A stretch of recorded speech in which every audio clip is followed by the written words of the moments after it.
At Boise State Public Radio, you can listen to all of our podcasts free of charge.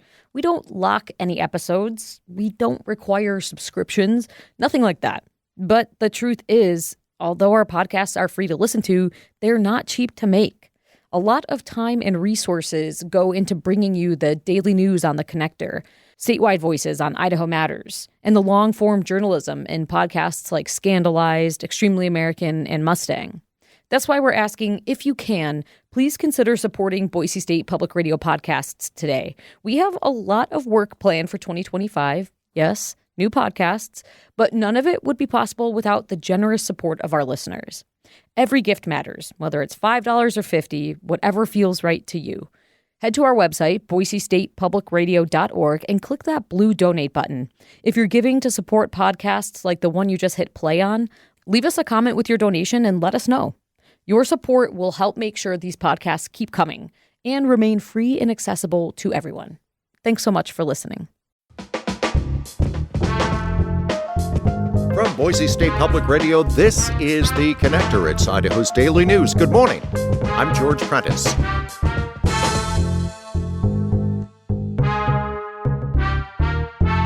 Snow is often top of mind this season, blanketing the ski resorts, dusting your windshield, setting the scene in holiday movies, of course.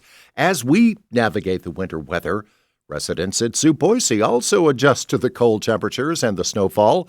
Reporter Julie Luchetta visited the zoo after the first big storm this year. Let's join her now. After the first big storm of the season, Jeff Augusta shows me around the zoo. The whole place is blanketed in white, snow muffling almost all sounds. Only the pied crows are making a ruckus.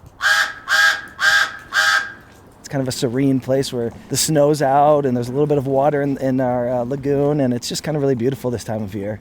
We stop by the African wild dogs enclosure. Dax, Cassius, and Teddy, 3 brothers from the same litter, are particularly interested in what the humans are doing. They're pacing back and forth, but they are so quiet, unlike us who are just traipsing around in our boots. They are very quiet when they're doing their patrol rounds, but then you can see they'll stop. They see people out here shoveling snow, and they saw zookeeper Emily walking around, which means it's close to feeding time. Groundskeepers have been hard at work clearing the snow from the pathways all morning and into the afternoon. Zookeepers are doing their rounds to make sure the animals have what they need to stay warm. Augusta explains that many of them, like the zoo's small birds and reptiles, are sent inside for the winter with no access to the outside. Others, like the African man wolves, lions, or Nyala antelopes, still get to hang out in the cold. They enjoy, going out and frolicking in the snow, seeing what's going on. They want to see if there's something fun out there for them to eat or look at, and then they can choose to come inside if they want to. It's kind of like a snow day. The zoo gives the animals heated water bowls to prevent frost and extra heaters disguised as rocks to look like their natural habitat. After Boise saw 6 inches of snowfall this week, zookeepers even made them snowmen. Sometimes if it's a carnivore, they'll drip some blood on it. If it's something that loves fruit, they'll drip a little fruit juice on it. Augusta says some animals are a bit scared of the snowmen. Others, like Pudgy the sloth bear, are very intrigued. She kind of picked at it for a few minutes, kind of almost scratching the head of it, and eventually just took a big swipe and knocked the head off and started licking and chewing on the snowman's head. The animals that come from wintry habitats, like the snow leopards or the red pandas, are particularly happy when it snows. They really, really enjoy it, and so they're actually more active this time of year than they are in other parts of the year. Vlad, the Steller sea eagle, is comfortably perched outside under a canopy. He comes from eastern Siberia, so he's not bothered by the temperatures. Same goes for the snow leopards. Despite having a warm indoor den, they are curled up outside taking a nap, coated in snowflakes.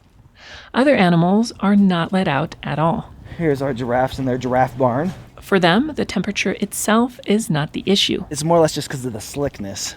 Giraffes are kept dry and warm during snowy days to prevent them from tripping on the icy ground. At 18 feet tall, a fall could be fatal. I was kind of hoping for a giraffe wearing a scarf, I'm not going to lie. I mean, as cute as that would be as a giraffe wearing a scarf, it's not something that we are actively working on. As closing time approaches, Acacia the tiger stands outside and lets everyone know she's ready for dinner time.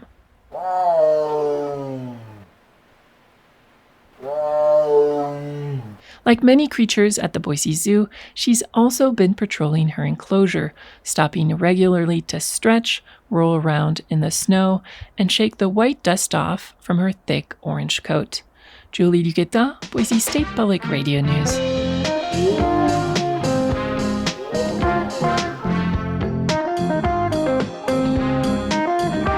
That is today's episode of The Connector. Thanks for listening. I'm George Prentice. I'll see you back here Monday. Have you checked out the Boise State Public Radio Instagram yet? It's a great way to stay in touch with the news, see behind-the-scenes glimpses, and share a laugh. Go ahead, give us a follow. And for now, thanks for listening.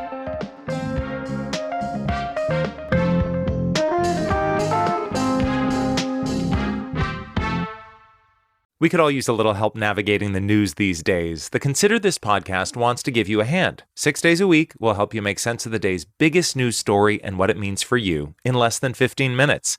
Listen now to the Consider This podcast from NPR.